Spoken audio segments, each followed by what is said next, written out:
नमस्कार। मैं राजा भारत की आत्मा हूं। मुझसे ही आपके देश का नाम पड़ा भारत। मैंने इतिहास की बहुत सारी घटनाएं अपने अंतःकरण में समाये रखी हैं। ये आपको अपने गौरवशाली इतिहास और तुम्हारे शूरवीरों के साहसिक कार्यों से अवगत कराएंगी। आज मैं आपको कहानी सुनाता हूं एक अनोखे वीर पुत्र की, जिसका नाम था छत्रपति शिवाजी महाराज। सन 1627 ईस्वी पूरे भारत पर मुगल साम्राज्य का आधिपत्य था। उत्तर में शाहजहां तो बीजापुर में सुल्तान मोहम्मद आदिल शाह और गोलकोंडा में सुल्तान अब्दुल्ला कुतुब शाह। डेक्कन के सुल्तान सेना के लिए हमेशा मुस्लिम अफसरों को ही प्राथमिकता देते थे। बंदरगाहों पर पुर्तगालियों का कब्जा था और थल मार्ग पर मुगलों का अधिकार। इसलिए उत्तरी अफ्रीका और मध्य एशिया से मुसलमान अधिकारियों को ला पाना मुमकिन नहीं था और डेक्कन के सुल्तानों को हिंदू अधिकारी नियुक्त करने पड़ते थे। आदिल शाह की सेना में एक मराठा सेनाध्यक्ष था, शाहजी भोसले। शाहजी सेना में उच्च पद पर आसीन था। सन 1630 में महाराष्ट्र में जुन्नर के समीप शिवनेरी के किले में उनके और जीजाबाई के यहां एक पुत्र का जन्म हुआ। स्थानीय देवी शिवाय के नाम पर पुत्र का नामकरण हुआ, जो आगे चलकर छत्रपति शिवाजी महाराज के नाम से विश्व विख्यात हुए। शिवाजी के पिता काफी समय घर से दूर रहे थे, इसलिए बचपन में उनकी देखरेख माता जीजाबाई और गुरु दादोजी कोंडेव ने की। दादोजी ने उन्हें युद्ध कौशल और नीति शास्त्र सिखाया, तो जीजा माता ने हिंदू धार्मिक कथाएं। जब दादोजी का सन 1647 में निधन हुआ, तब उनका यह मानना था कि शिवाजी अपने पिता की ही तरह आदिल शाह की सेना में उच्च पद पर आसीन होंगे, लेकिन विधि को कुछ और ही मंजूर था। सन 1646 के समय भारत में किसी हिंदू शासक का अपना स्वतंत्र राज्य स्थापित कर पाने के लिए इन तीन परिस्थितियों का पूरा होना जरूरी था।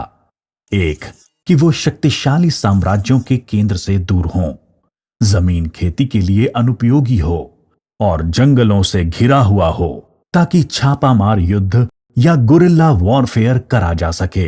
ये परिस्थितियां 1646 में शिवाजी के लिए अनुकूल बनी, जब उन्होंने स्थानीय किसानों मावली के समर्थन से अपनी सेना का निर्माण किया। शिवाजी को भली भांति ज्ञात था कि किसी भी साम्राज्य को स्थापित करने के लिए किलों की क्या महत्व है। इसलिए सिर्फ 15 साल की उम्र में ही उन्होंने आदिल शाही अधिकारियों को रिश्वत देकर तोड़ना, चाकन एवं कोंडना किलों को अपने अधिकार में कर लिया। इसके बाद उन्होंने आबाजी सोमदेव की मदद से थाना, कल्याण और भिवंडी के किलों को मुल्ला अहमद से छीनकर अपने अधिकार में कर लिया। इन घटनाओं से आदिल शाही साम्राज्य में हड़कंप मच गया। शिवाजी को रोकने के लिए उनके पिता को गिरफ्तार कर लिया गया। इसलिए शिवाजी ने अगले 7 बरस तक आदिल शाह पर सीधा आक्रमण नहीं किया। शिवाजी ने यह समय अपनी सेना को बढ़ाने और प्रभावशाली देशमुखों को अपनी ओर करने में लगाया। धीरे धीरे उन्होंने एक विशाल सेना खड़ी कर ली, जिसके घुड़सवार नेताजी पलकर ने संभाल रखी थी और पैदल सेना यशाजी कनक ने। अब तक शिवाजी के पास 40 किले भी आ चुके थे।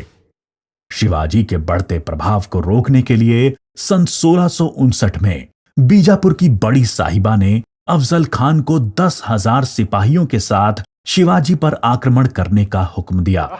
अफजल खान अपनी क्रूरता और ताकत के लिए जाना जाता था।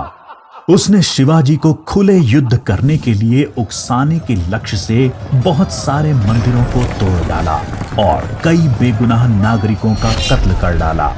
लेकिन शिवाजी ने चतुराई और रण कौशल का परिचय देते हुए छापामार पद्धति से युद्ध चालू रखा।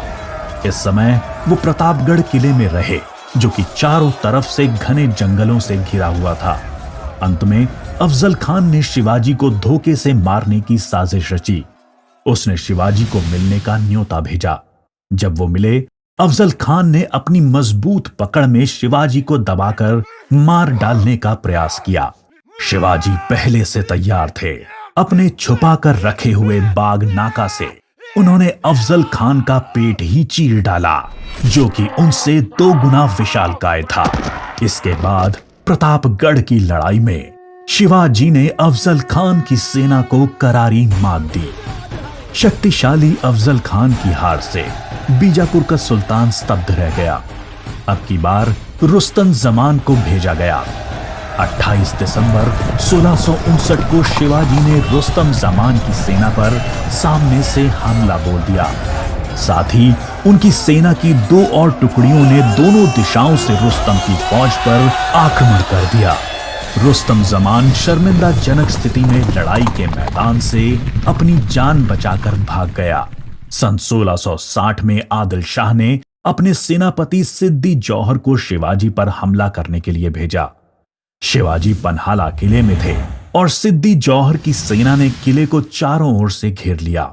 शिवाजी ने सिद्दी जौहर को मिलने का न्योता दिया और जब वो मिले, आदिल शाह को संदेश भिजवा दिया कि सिद्दी जौहर उनसे गद्दारी कर रहा है।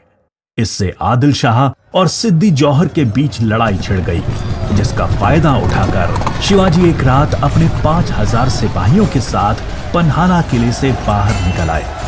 बाजी प्रभु देशपांडे ने न सिर्फ सिपाहियों के साथ दुश्मन सेना को उलझाए रखा, जिसकी वजह से शिवाजी सकुशल विशालगढ़ पहुंच गए। इस लड़ाई में बाजी प्रभु देशपांडे को अपने प्राणों से हाथ धोना पड़ा। उनको महाराष्ट्र के इतिहास में एक महान योद्धा माना जाता है। इसके बाद बीजापुर की बड़ी बेगम ने औरंगजेब से शिवाजी को पकड़ने के लिए विनती करी। उसने अपने मामा शाइस्ता खान को 1,50,000 सैनिकों के साथ शिवाजी से युद्ध करने भेजा। शाइस्ता खान ने अपनी विशाल सेना के बल पर पुणे पर कब्जा कर लिया और शिवाजी के निवास स्थान लाल महल पे अपना बसेरा डाल दिया। शिवाजी ने चालाकी से अपने 400 सिपाहियों के साथ शादी के बारातियों के वेश में पुणे में प्रवेश कर लिया। रात के समय उन्होंने सीधे शाइस्ता खान के ऊपर खतरनाक हमला बोला। खान ने खाकी से कूदकर अपनी जान बचा ली, पर शिवाजी की तलवार की वार से अपनी 3 उंगलियां गंवा बैठा। उंगली तो गई और इज्जत भी।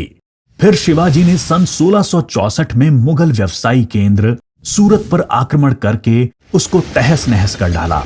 औरंगजेब आग बबूला होकर 60 वर्षीय राजपूत सेना नायक मिर्जा राजा जय सिंह को अपने 1.5 लाख सैनिकों के साथ शिवाजी से लड़ने के लिए भेजा।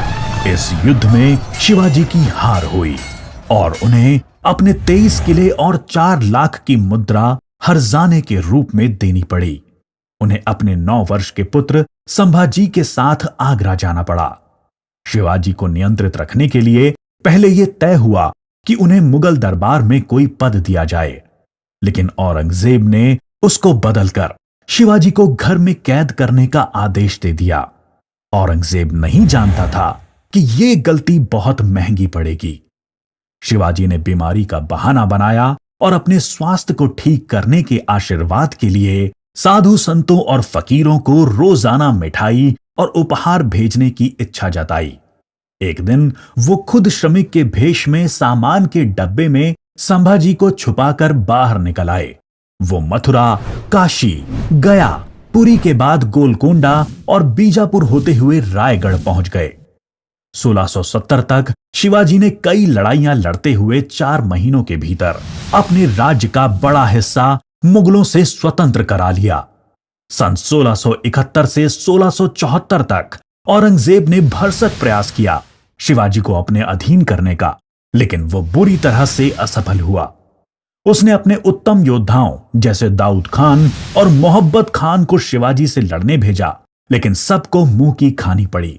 इसके साथ ही सन 1672 में अली आदिल शाह की मृत्यु हो गई और बीजापुर सल्तनत की स्थिति में चला गया।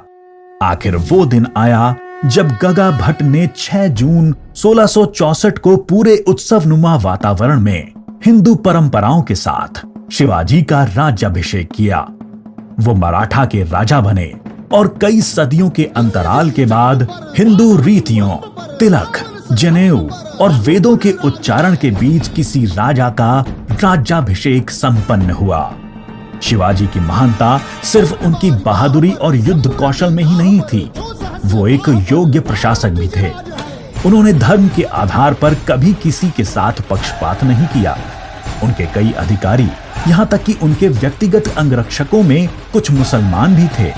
उन्होंने कभी किसी भी नारी का निरादर नहीं किया, यहां तक कि युद्ध में हारे हुए दुश्मनों की स्त्रियों को भी सम्मान सहित वापस भेज देते थे। गुरिल्ला युद्ध, किलों का उपयोग और नवसेना का निर्माण भारत में पहली बार शिवाजी ने ही करा। उन्होंने 4 किलों तथा 2000 सैनिकों से शुरुआत की थी और उनकी मृत्यु के समय तक ये गिनती 300 किलो एवं 1 लाख सैनिकों की हो गई थी। मार्च 1680 में शिवाजी का स्वास्थ्य खराब हो गया। तेज बुखार और पेचिस के चलते 5 अप्रैल 1680 को 52 साल की छोटी सी उम्र में इनका स्वर्गवास हो गया। औरंगजेब ने सोचा कि शिवाजी की मृत्यु के बाद मराठा राज्य खत्म हो जाएगा, लेकिन ऐसा हुआ नहीं। पहले उनके पुत्र संभाजी ने और उसके बाद छत्रपति राजा राम ने मराठा शासन की बागडोर संभाली। औरंगजेब को करीब 25 सालों तक मराठाओं के साथ युद्ध लड़ना पड़ा, जिसकी वजह से वो अपनी मृत्यु के समय तक पूरी तरह से बर्बाद हो चुका था। शिवाजी ने जो मराठा राज्य की नींव रखी, वो आगे चलकर कर्नाटक से लेकर अटॉक पाकिस्तान तक फैल गई। शिवाजी जैसे मनुष्य कभी मरते नहीं, लेकिन लोगों के हृदय में अपने महान कार्यों, साहस और बलिदानों की वजह से हमेशा अमर रहते हैं।